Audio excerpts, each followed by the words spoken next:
On February 28, 2025, Ukrainian President Volodymyr Zelensky stepped into the White House with hope in his heart. A critical minerals deal, a step towards peace, a strong US-Ukraine alliance. He believed it was all within reach. Turns out, he was only walking into a firestorm. What he got in the Oval Office instead was a brutal onslaught of accusations, condescension, ultimatums. The leader of a country fighting for survival treated like a beggar, undermined, humiliated, dismissed, and just like that, the door to US support slammed shut. But here's what US President Donald Trump and Vice President JD Vance failed to realize. Zelensky was only alone in that room. Beyond those walls, a storm of a different kind was rising because across the ocean, the European leaders were watching, listening. And then they answered loudly. Let's break it all down. By December 31, 2024, the European countries had allocated more money for Ukraine than the US, $138.7 billion versus $119.7 billion. Of course, the figure coming from the US is still wildly impressive given that it's one country, while the European billions have come from at least 30 countries combined, but that's beside the point. The point is that Europe supporting Ukraine is nothing new. The money, the aid, the weapons, they've been flowing almost since day one. So why are we making such a big deal about it this time? Well, this time feels different, because this time Europe isn't just helping Ukraine survive. The European leaders are making one thing clear: this is their fight too, and their voices are louder than ever. No more waiting on Washington, no more looking across the Atlantic for permission. It seems that they've finally realized something game-changing. Europe is on its own, and it's all Ukraine has left. Some saw this coming long before Trump ever set foot back in the White House. Whispers, predictions, warnings, they all said that Europe would have to step up, that American support wouldn't last forever. But after that disastrous Oval Office meeting, even the most hopeful couldn't deny it anymore. This is why we need to take a closer look at what happened in that meeting. To understand why Europe's response has been so resolute, we must first grasp the reality Zelensky was facing in that room. This was no failed diplomatic encounter. It was a wake-up call, not just for Ukraine, but for all Europe. On February 28th, the scene was set for a monumental day and a monumental deal. This deal was supposed to open the door to Ukraine's vast natural mineral wealth, worth up to $14.8 trillion in total, marking a turning point in the country's fragile relationship with the US. It was a deal that had been negotiated with the hope that the US would become a long-term partner, helping stabilize Ukraine's economy by exploiting some of those untapped resources. But the US turned out to not even be a short-term partner to Ukraine. Roughly 35 minutes were all it took to make this abundantly clear. The press briefing started off cordial enough though. Trump greeted Zelensky with what appeared to be friendly words. Similar words were exchanged for the next half an hour or so, but then came the moment that would forever define this meeting. The tension ignited with a seemingly innocuous question from a reporter suggesting that Poland was worried about Trump aligning himself with Russian President Vladimir Putin too much. Trump answered that he was only aligned with the US and the good of the world. He dismissed overly criticizing Putin, suggesting it wouldn't serve the negotiation table whatsoever. Vance chimed in, suggesting that the path to peace was engaging in diplomacy. Engaging in diplomacy with a man who annexed Crimea illegally in 2014 and ruthlessly invaded Ukraine in 2022 with 190,000 soldiers, killing tens of thousands of Ukrainian soldiers and civilians since. This remark seemed to trigger Zelensky, who had already tried the diplomatic route with Putin back in 2019, prompting him to ask a simple question: what kind of diplomacy are you speaking about, JD? This question marked the end of a relatively friendly discussion and ushered roughly 10 minutes of escalating tension that shattered any illusion of civility. From there, Vance accused Zelensky of being disrespectful to the US and forcing Ukrainian conscripts to the front lines. He also started a never-ending tirade of wanting Zelensky to thank the US for all its support. It quickly became obvious that this was all Trump and Vance wanted from the Ukrainian leader: to humble himself, to bow to their demands for gratitude, and to publicly acknowledge that without the US, Ukraine would have been doomed long ago. When this didn't happen, at least not in such a submissive way, Trump reverted to his familiar playbook of attacks, digging in with sharp jabs and dismissive remarks. He began to belittle Zelensky, mocking his leadership, as if trying to break him down with words alone. Trump accused the Ukrainian president of gambling with World War III and not wanting peace in the first place. These words echoed Trump's previous social media posts in which he painted Zelensky as an opportunist, implying he wanted the war to continue so he could misappropriate the military funds. Zelensky, trapped in the jaws of this political storm, struggled to respond. He had come seeking the assurance that America would remain by Ukraine's side, but instead he was left with nothing but a barrage of insults. And then, without warning, the meeting was over. "I thought it was enough," Trump declared as the press filed out of the room. The planned joint press conference, a symbol of unity, was abruptly cancelled. The minerals deal was never signed. Zelensky, stunned and humiliated, found himself escorted out of the White House. He was not even given the dignity of a proper farewell.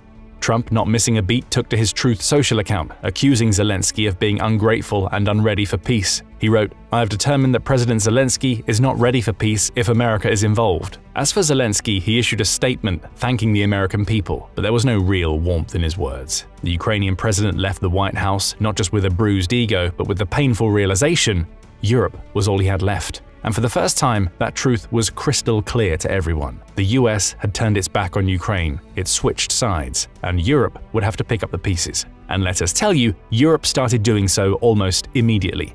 At first, messages of support flooded X, formerly Twitter. Poland's Prime Minister Donald Tusk took to his account with a powerful message: "Dear Ukrainian friends, you are not alone." Petr Pavel, the president of the Czech Republic, declared, with unflinching resolve, "We stand with Ukraine more than ever. Time for Europe to step up its efforts." It was a call to action, a reminder that the world's attention must be on Ukraine and that Europe must rally as one. German Chancellor Olaf Scholz also made his position clear. Nobody wants peace more than the Ukrainians do. He added that Ukraine can rely on Germany and on Europe. Swedish Prime Minister Ulf Kristersson echoed this sentiment with conviction. "Sweden stands with Ukraine. You are not only fighting for your freedom, but also for all of Europe's." His words were more than just a statement of solidarity. They were a reminder that Ukraine's fight was Europe's fight. The French President Emmanuel Macron was significantly more direct. Macron made it clear that Russia was the aggressor in this case. Interestingly, this is precisely what the US refused to do. After voting against the United Nations resolution condemning Russia for the war in Ukraine a week or so before, Friedrich Merz, the man tipped to become Germany's next chancellor, expressed solidarity in similarly stark terms. "We must never confuse aggressor and victim in this terrible war." And these were just some of the many messages of support Zelensky received after what some experts called Oval Office bullying. The uproar was swift, sharp, and filled with a collective force that demanded respect for Zelensky and his people. But these leaders didn't only unite on social media, they did so in person too, a day or so after the Oval Office disaster. On March 2, 2025, London became the stage for a critical summit held at Lancaster House, a historic building often used for high-level political meetings. The summit was described as a once-in-a-generation moment by host Sir Keir Starmer, the British Prime Minister. It was convened to ensure that Europe's unity remained unshaken and that a coordinated peace plan could be crafted in the face of growing uncertainty. And so leaders and representatives from more than 15 Western nations gathered in London. Some of the notable attendees from Europe included Zelensky, Tusk, Scholz, Macron, the Finnish President Alexander Stubb, the Danish Prime Minister Mette Frederiksen, the Italian Prime Minister Giorgia Meloni, NATO Secretary-General Mark Rutte, the European Commission President Ursula von der Leyen, and European Council President Antonio Costa. The collective presence of these high-level figures underscored the gravity of the situation. Europe had to stand together to chart a clear course toward peace.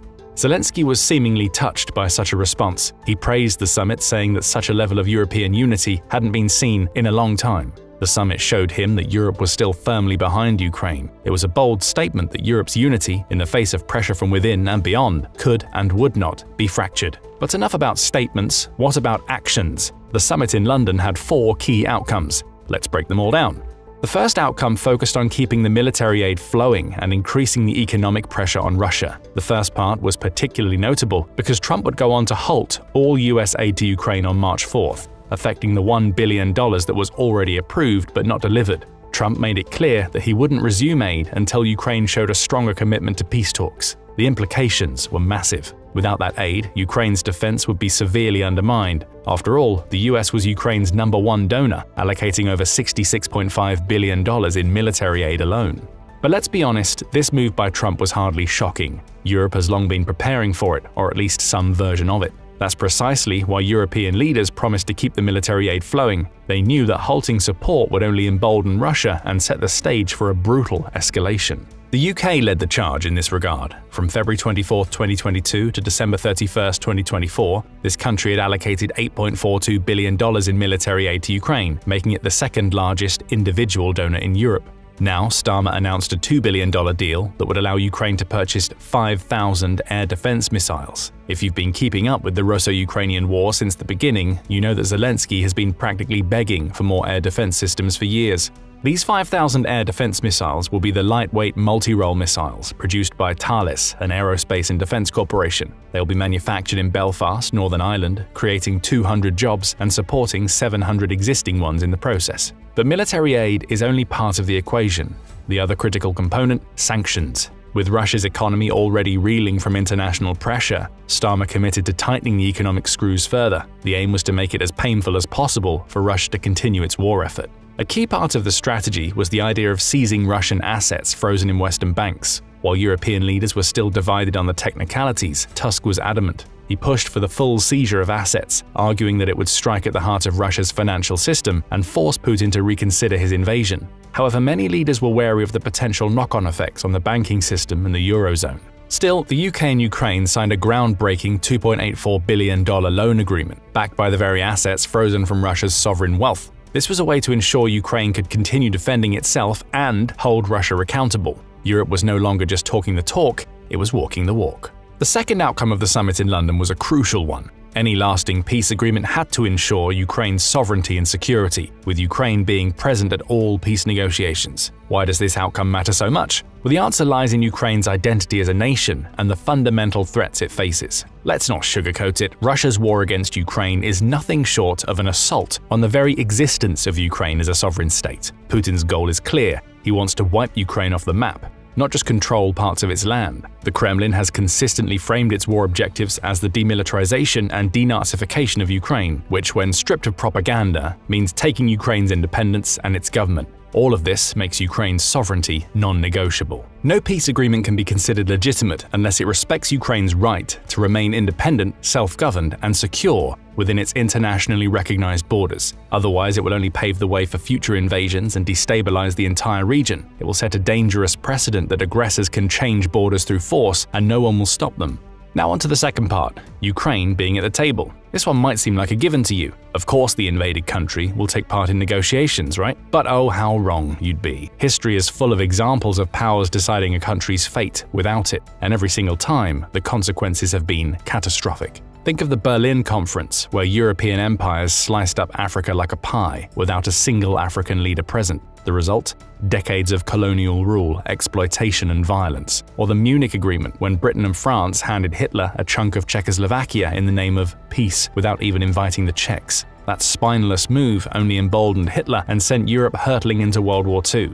Then there's Yalta. The US, the UK, and the Soviet Union decided Eastern Europe's future without, you guessed it, Eastern Europeans. Stalin walked away with control over half the continent and the Cold War was born. Now, these aren't only cautionary tales for Ukraine. The US has already started pushing the country to be another historical footnote instead of holding the pen. Trump did it when talking only to Putin on the phone, and the US officials did it when meeting with the Russians in Saudi Arabia without Ukraine or any other European country. This can't be allowed to continue, and Europe wants to make sure of it. Ukraine, like any sovereign nation, has the right to self-determination, and any peace deal made without its input would be a grave injustice, not just to Ukraine, but to the principles of democracy and sovereignty that are the bedrock of international order. But it's not enough for Ukraine to only be present at the table. The invaded country must also have veto power over any decisions that affect its people, land, and future.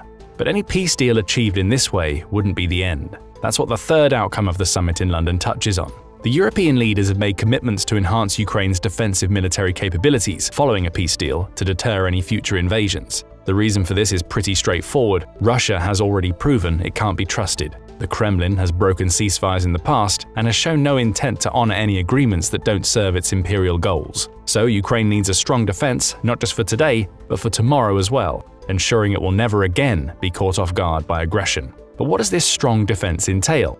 Weapons, of course, and Europe is already working on them. However, it also requires troops. The idea that Russia would honor any peace deal without robust military deterrence in place is wishful thinking at best. So the UK has pledged to send peacekeeping troops to Ukraine to safeguard the ceasefire. Other countries, including Sweden and Germany, have also signaled their willingness to provide troops for such a peacekeeping force. France did too, but this isn't surprising, given that Macron floated the idea of sending troops to Ukraine in the heat of the war. But regardless of which countries join this peacekeeping force, one thing's for sure: Ukraine can only be protected in the long run with boots on the ground and planes in the air, as Starmer put it. This idea ties in with the fourth and final outcome of the summit in London: a coalition of the willing. It's become increasingly clear that NATO membership simply isn't on the cards for Ukraine, so the UK tried to create the next best thing. This coalition would have one goal: to ensure any peace deal reached for Ukraine wasn't just a paper agreement. No, this deal would be enforced and protected long after the negotiations ended. Essentially, it's borrowing the collective security aspect from NATO but eliminating Article 5. No one is obliged to support Ukraine. As Starmer mentioned, not every nation might be able to contribute to this defense effort. That's why willing is the key word here. This also matters because Starmer doesn't want to make any promises that can't be kept. It's easy to make grand declarations and bold commitments, but the reality is far messier. Not every country can, or wants to, pledge troops, weapons, or long-term funding, and Starmer knows that. By keeping it voluntary, he focuses only on practical commitments. It's showing resolve without overcommitting. It's demonstrating unity backed by real power, peace backed by tangible strength. But wait a second, the European leaders keep mentioning a peace deal for Ukraine with Ukraine involved. But who's drafting this deal? If you ask the Europeans, it's the UK and France. These two countries aren't just the loudest when it comes to talking about peace, they want to actively shape it. Starmer made that clear. London and Paris will work with Kyiv to create a plan, then take it to Trump's team. Not Europe dictating terms. Not Washington deciding Ukraine's fate behind closed doors. Ukraine is at the center of this. Macron laid out the basics. Step 1, a 1-month truce. No airstrikes, no naval attacks, no sabotage of energy infrastructure, a temporary but critical pause. Step 2, troops on the ground.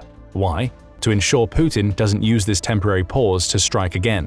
For now, Finland and Norway are backing the plan, though with a key distinction: they're not committing peacekeeping troops. That's the willing part for you. But it makes sense. Russia's neighbors know better than anyone that any sign of military involvement could escalate things fast. But here's the catch: no deal will hold without the US. Starmer keeps hammering this point. Only strong, unified international support can offer Ukraine a path to lasting peace. Anything less than that, and Russia will threaten European security once again.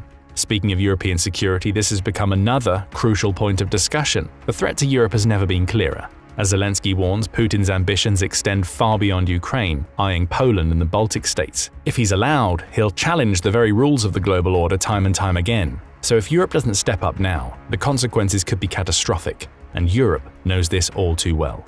Right now, the continent is investing heavily in its defense, but it's not nearly enough. In 2024, the EU member states' total defense spending reached an estimated $352.25 billion, roughly 1.9% of the EU GDP. By 2027, this number is expected to rise by another $107 billion in real terms. But here's the issue. Bruegel, a European think tank, estimated that Europe would have to raise its defense spending by about $270 billion to effectively deter Russia, and that's an annual raise. This would make the total EU defense spending roughly 3.5% of GDP. Poland is already leading the way, spending 4.7% of GDP on defense, more than double NATO's baseline. But most European nations are still far behind. The continent needs more, and it needs it now. It seems that the European Commission has gotten the memo, since its president announced that the EU was gearing up for an $841 billion defense effort, with a $160 billion joint borrowing initiative to bolster its defense capabilities. Increasing European defense spending could also be Europe's golden ticket to keeping the US invested in NATO and the Ukrainian cause. Tusk rightly says, the best way to convince Washington that it's worth investing in NATO and in friendship is to build our own strength.